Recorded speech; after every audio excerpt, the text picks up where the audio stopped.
Hello friends. Quote by great philosopher Plato goes like this.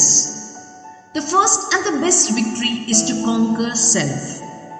Learning to effectively lead yourself and others all comes from discipline. Happiness, success and fulfillment arises from focus and self-control. Self-discipline is a bridge between goals defined and goals accomplished. People with self-discipline are the architects of their own beliefs and actions they take to achieve a desired outcome. As a result, they aren't easily distracted by temptations and tend to feel more satisfied with their lives. Here are some specific ways which we can implement to learn self-discipline and gain the willpower to live a happier and more fulfilling life. Know your strengths and weaknesses. We all have weaknesses. Ignoring our shortcomings won't make them go away.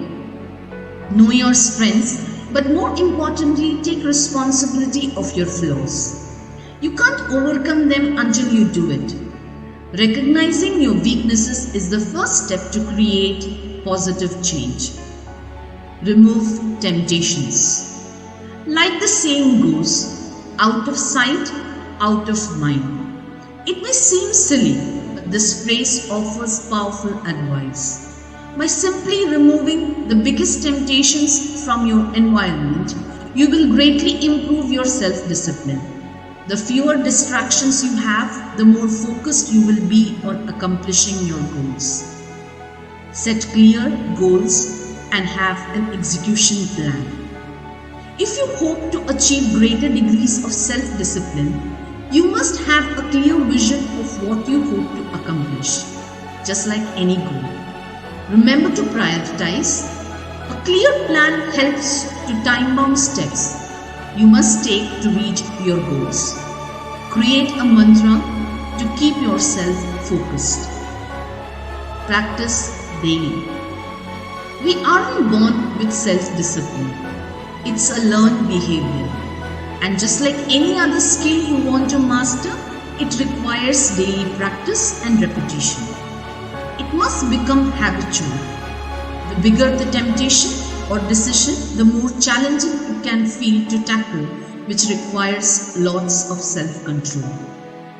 Take tiny and doable steps. Acquiring self-discipline and working to instill a new habit can feel frightening at first, especially if you focus on the entire task at one hand. To avoid feeling scared, keep it simple. Break your goals into small, doable steps. Instead of trying to change everything at once, focus on doing one thing consistently and master self-discipline with the goal in mind. Practice tolerating discomfort. It's natural to try to avoid pain, but avoiding short-term discomfort often leads to long-term problems. And every time you give in, you will reinforce to yourself that you can't handle distress. Practice allowing yourself to feel uncomfortable and prove to yourself that you can stand. Visualize the rewards. Remind yourself of the things you will gain when you resist temptation. Visualize yourself meeting your goals and reaping the benefits of self-discipline. Write down a list of all the things you will gain when you stick to your goals. Read the list repeatedly when you are tempted to give up. Spend a few minutes picturizing yourself being successful and remind yourself how you will feel when you succeed. Thank you. Let there be warmth, empathy,